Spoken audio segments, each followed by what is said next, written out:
how to start a real estate business.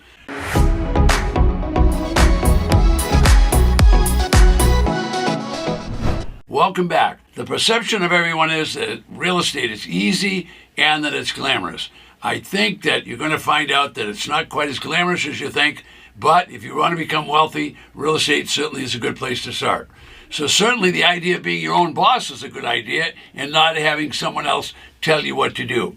I don't think you're going to like the hours in the real estate business because people work weekends, they work nights, they work all kinds of hours. They don't get lots of vacations, and when they do have a vacation, their phone is going off all the time. So real estate turns out to be, in a lot of cases, 24/7, 365. So it's not a business where it's glamorous, you're just going to make tons and tons of money. It doesn't happen that way.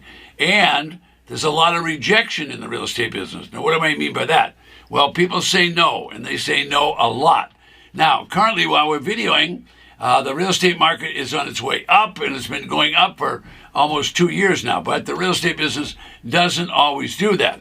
And so you want to think about that. So I'm going to show you a business today, before we're done, that where you can make $25,000 and even $50,000 on real estate that's not traditional. But first, let's talk a little bit about the real estate and startups and how to do investments, because this is a business that a lot of people want to be involved in, but during the bad economic times, I can tell you it's really bad. The economy has cycles. It goes up and it goes down. It goes up and it goes down. Now, sometimes those cycles last 5, 7, 10, or 12 years. So people get used to the cycle always being up, and then when it goes down, they don't know what to do. So the National Association of Realtors is a good kind of barometer. And what I do, I check and see how many people are real estate agents and how many people are brokers and what have you. Well, the National Association will have over 1 million members during the good markets. But when the markets go bad, a lot of those people quit because they can't make any money. It'll drop all the way down to less than 500,000. Well, folks, you don't want to be part of that 500,000. You better have a plan, because sure enough, when that market gets bad, it's tough. So there's a huge difference. I mean, it's really significant, and it should be a red flag for you when you can see that half of a membership is gone. All right, so what's my point? These are all good people. They're good meaning people, but they're not going to be able to make a living when the real estate business is bad. So we're going to talk about how to start a real estate business. Nothing wrong with starting, but you better be conservative and not get too leveraged out there and get too much money going out and not enough coming in. Now, before I finish, I'll give you some help and some ideas of what you can do when the real estate business isn't good, and you can do the same business when it is good, but I'll talk about that. But you need regular income, and sometimes real estate doesn't give you regular income. All right, so to start out with, if you're going to start a business, what is your skill level? If you're going to work in real estate, you're going to need a skill level. So do you know how to sell things? Do you know how to do financing? Do you have professional training of some kind? Do you know how to fix up real estate? I don't know what you do know and what you don't know, but if you're going to start a business, you certainly have to have a business that will solve problems. Now, usually people can solve problems because they've been trained to do that. So what have you been trained to do? What is your skill level? What is your profession? What is your craftsmanship? I mean, are you a brick mason? Are you a carpenter? Are you an electrician? I don't know what you might do, or you might just be a computer expert. I don't know which it is, but you need to think about what your profession is going to be. All right, so a lot of craftsmen out there, they do fine because they trade their skills, and they're able to go out and fix up properties. So I don't know where you are in the United States or what you want to do, but starting a real estate business is not easy. It's not just quickly selling property and then making big profits. So you're going to have to plan way ahead of time what you're going to do. Now, the successful entrepreneurs are practitioners that start out small and then certainly work their way up. But you're going to have to create a product or a service that people will buy from you. Now, this is not a 9-to-5 deal when you work in real estate. I already said you're going to have to work at night. You're going to have to work weekends. You're going to find out you're going to do a lot of work. Second thing you have to be careful of is the cycles. When the cycles are changing, you better have reserves. So you need to keep enough money on hand to make sure you can survive the cycle. Now, the cycle isn't 2 weeks. It could be 2 years to 5 or even 8 years. So you need to be able to make sure you can survive all that. All right, so I don't know whether you want to be in rental real estate like commercial rental, whether you want to be in homes, whether you want to be in construction. I don't know what part of it, but I'm going to show you some. These are all separate subjects, by the way, and they all have special skills. Probably the most important thing to understand is where are you going to get your business from? So if you're going to start a real estate business, where are you going to lead generate? Where are you going to find people that want to do business with you? If you can't find people that want to do business with you, you're not going to be able to do anything. All right, so you don't want to spend all your time worrying about, is your office big, is your office small? You want to spend all your time trying to figure out where you're going to get new customers. You've got to get new customers if you're going to have a real estate business that's going to work. All right, now, where are you going to learn? If you're going to learn online, you can be overloaded with business plans, financial plans, fixer-upper stuff. There's tons of stuff online. All right, I worry about people that just learn online. So I would say, think about working as a helper for someone else so that you can learn how to do it. I don't know whether you want to be an intern or whether you want to get an agent's license, but you need to work with experienced people. Now, all of the people in the business are well-meaning. The problem is some of them don't really know what the heck they're doing. And if they don't know what they're doing and they're not buying and selling and creating business all the time, you're going to have a real challenge. All right, now don't be surprised if when you start reading on the internet and they got a business plan, it's going to have 100 pages.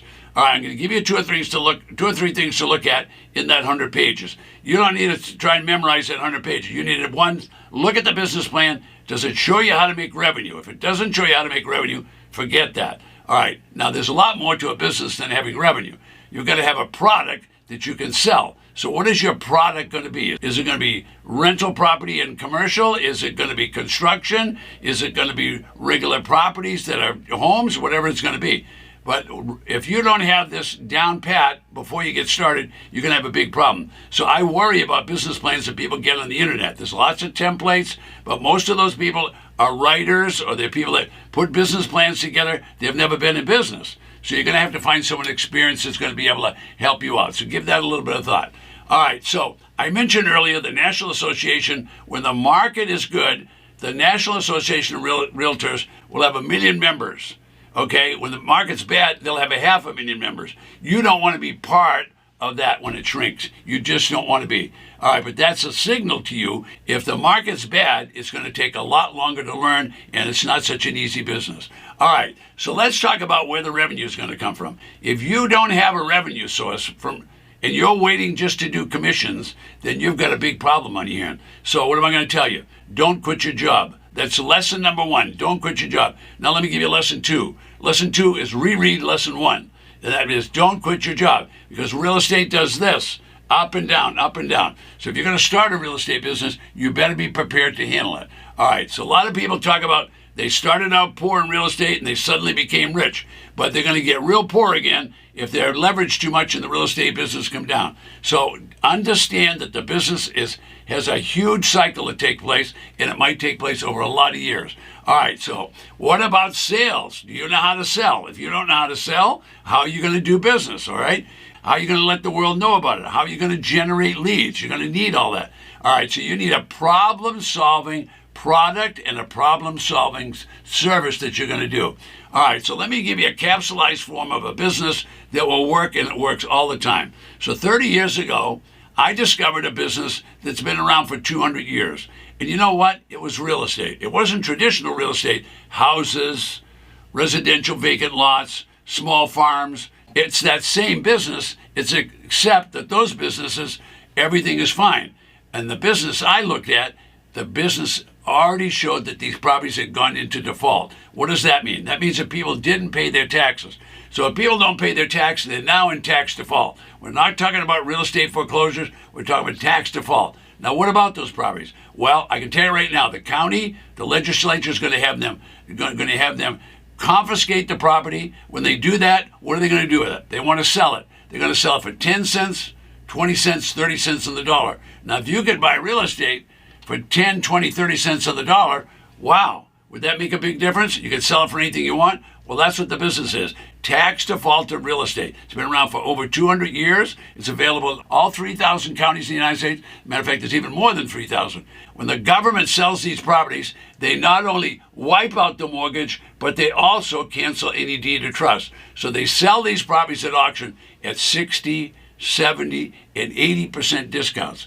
Anybody can go to the auction. All 3,000 counties will have auctions. This is all authorized by the state legislature. They tell the county board of supervisors, county commissioners, send the county treasurer out there and levy the tax, collect the tax. If you can't collect the tax, guess what? They're going to take the property. Now, they want to sell it at the cheapest price possible. Why? Because they want to sell it and get it back on the honorable tax roll. If they get it back on the tax roll, they're collecting money. Counties need to collect money. What for? They got to pay the county employees. They have to pay the teachers. They have to pay the police department. They have to pay the fire department. That all comes from property tax. All right, that's a business. I've been involved in that business for 30 years. On this channel, there's many videos about that business. So right below me, if you'd like to see an auction list where they're selling these properties for 10 cents, 20 cents, 30 cents on the dollar, you can get an auction list. Now, folks, I'm going to ask you one question as I leave. If you could buy a property for a 70 or 80% discount with no mortgage or deed or trust, how many would you want to buy? My name is Ted Thomas.